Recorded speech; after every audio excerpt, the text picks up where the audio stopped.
Hey guys, Metal here. Today I'm going to be bringing you some coverage of some recent Season 4 leaks on the subreddit. So I'm not going to be having any gameplay or any screenshots from them, but there are definitely screenshots and gameplay out there. So what I'm going to say, I'm going to make sure I clearly differentiate what there is evidence of and what there is not evidence of. But what I say for the most part is either going to be definitely in or is going to be a reasonable inference from what we know from these screenshots, okay? So the very first thing, the Japanese defender will be male. He will have a shotgun primary. I don't really know what it is. I'm not too knowledgeable about shotguns, to be honest with you guys, but it does appear to be just like a regular old Mossberg or Remington pump shotgun. Now, the interesting thing about it is that on his thigh, you can see his sidearm, which some have said it looks like a PM9. It's definitely a machine pistol. It appears to have a vertical grip. It has a holographic sight. So I don't know if it's a PM9 because all the PM9s I've seen have wooden front guards, like on the internet and stuff. Haven't actually seen a PM9, but anyway, the one that was in that screenshot almost looked like it had the front handguard of like an L85, which looked weird. But hey, maybe that's what it is. But it does definitely appear to be a machine pistol, and his primary weapon is a shotgun. He appears to be either a light or medium armor. He is not a heavy armor. His gadget appears to be a drone of some kind, a quadrotor drone, that he flies out and it is used to stun or disorient the attackers. I'm thinking like a flashbang sort of deal. It is... I don't know if he manually operates it, that's what I'd assume because it's a drone. He could probably also use it to spot the attackers. So you could kind of see him used a little bit like Ghetto Valkyrie maybe. Maybe he won't blow up his drone. I don't know if he can put his drone away without detonating it. Now, according to a poster on Reddit, a user by the name of R6S4 Leak, that's what he said the drone is, and he has a different thing for the attacking operator. I'll show you this post right now. Map, dining, restaurant, attack, I'm going to assume, nade holes in reinforced wall, defender, flying drone makes sounds plus dizzy enemy, release around 16 November.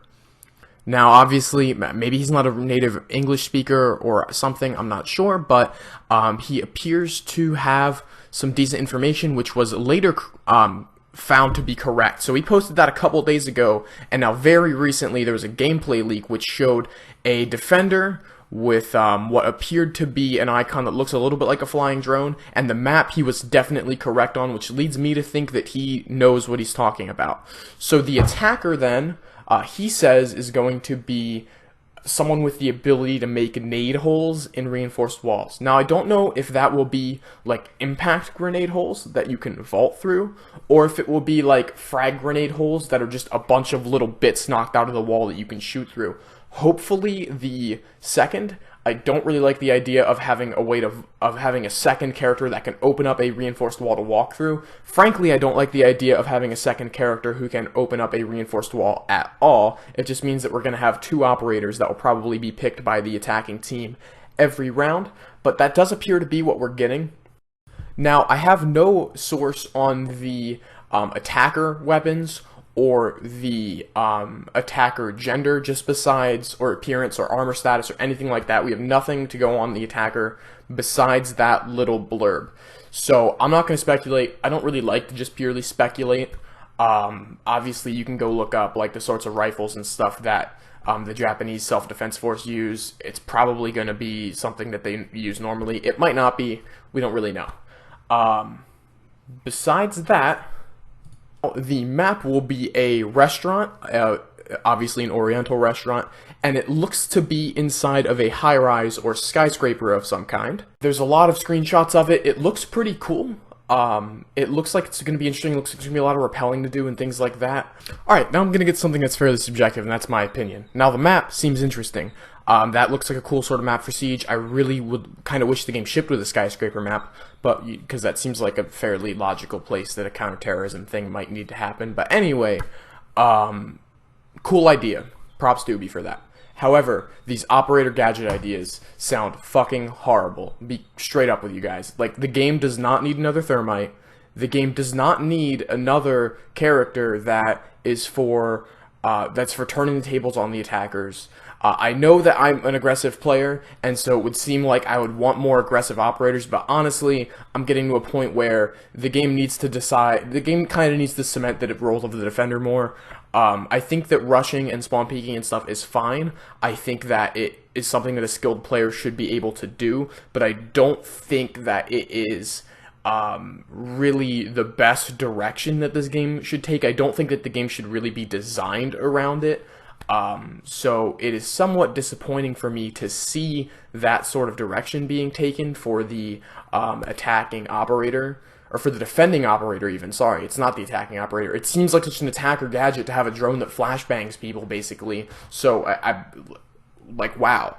And then having another thermite, you're just going to have two.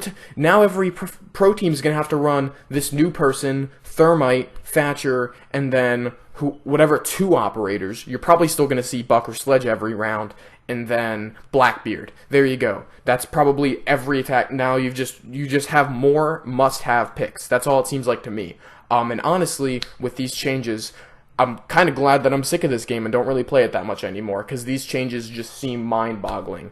I really hope that, in addition to these changes, balance patches are brought. I hope that the Tachanka buff finally shows up. I hope that hit reg is fixed, obviously, because honestly, if they don't fix those things and they're going to introduce these just crazy operators that really just don't seem like they belong in the game to me at all, I'm probably just going to never play this game again, frankly. I really hate saying that, because I really liked Rainbow when it released, but it has just consistently gone the wrong direction. It's consistently gotten worse. It's gotten glitchier.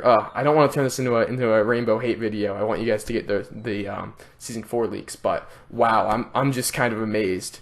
Anyway, guys, I hope you enjoyed the video. I hope you found my opinion interesting or useful.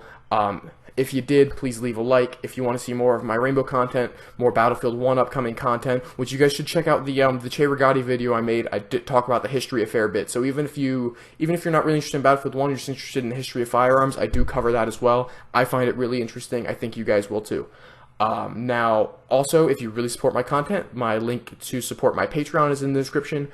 If you want to game or chat with me and other fans, the link to do that with the official Discord is in the description. My Twitch, Twitter, and Facebook are all in the description if you want to follow me on those platforms. And that's it, guys. Have a good one, everyone.